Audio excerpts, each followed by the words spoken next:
جمعہ کے دن دعاؤں کی قبولیت کا وقت۔ میرے آقا علیہ الصلوۃ والسلام نے ارشاد فرمایا، جمعہ کے دن ایک ایسی ساعت ہے، ایسی گھڑی ہے کہ جس میں دعائیں قبول کی جاتی ہیں۔ اب اس میں بہت سارے علماء کے اقوال ہیں، مگر جو دو قول ہیں وہ بہت قوی ہیں۔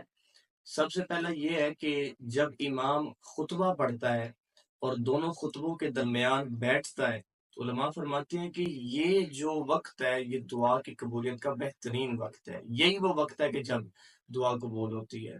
یہاں پہ میں ایک مسئلہ بھی عرض کر دوں کہ جب امام دونوں خطبوں کے درمیان بیٹھے گا، آپ نے دعا کرنی ہے تو نہ ہی دعا میں ہاتھ اٹھانے ہیں اور نہ ہی زبان سے آپ نے کلمات دہرانے ہیں، بلکہ دل میں دعا کریں۔ جو بھی دعا کرنی ہے کہ یا اللہ میرے رزق میں برکت ہو، فلاں کو شفا مل جائے، جو بھی دعا کرنی ہے دل میں کرنی ہے، کیونکہ اللہ تعالیٰ تو زبان کی بھی سنتا ہے، دل کی بھی سنتا ہے۔